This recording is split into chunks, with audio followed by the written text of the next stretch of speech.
Alright, I've got about 3.4 kilograms of organic pork belly here from a whole pig that I purchased a while ago. It's been in the freezer. I'm going to turn it into bacon. I've got my cure ingredients here. 1.5 cups of maple syrup. I'm going to puree a Spanish onion along with a whole head of garlic to give it some more liquid. You need some salt, of course, for this, which is about 7.5 pounds.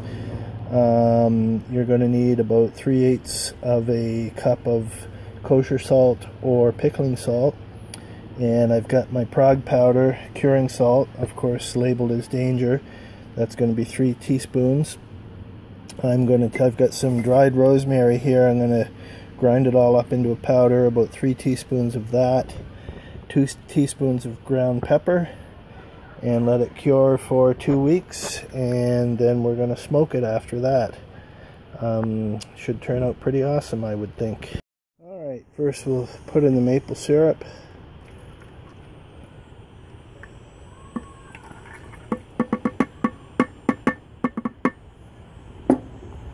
And some onion.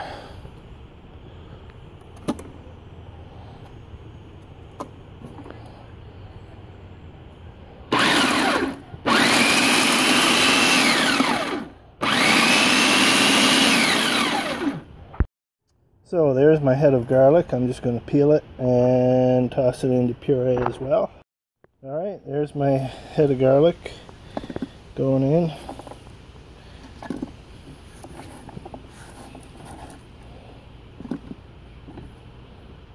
And puree.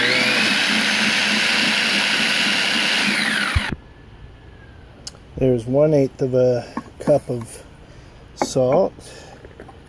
And 2 more 8ths would be a 1/4 cup.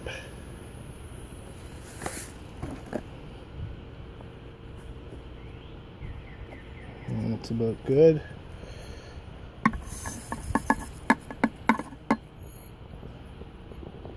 There's 1 teaspoon of freshly ground pepper.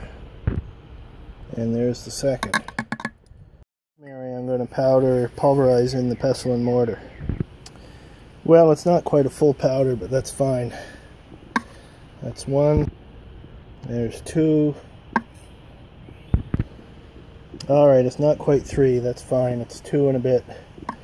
That's okay. Now, this stuff you got to be careful with. Too much will kill you. Isn't that something? So, 3 teaspoons. It's 2 teaspoons per 5 pound. I've got about 7.5 pounds. So it's 3 teaspoons. Nice level teaspoon. 1. And there's number 2. There's number 3. Everything's in there now. One final buzz.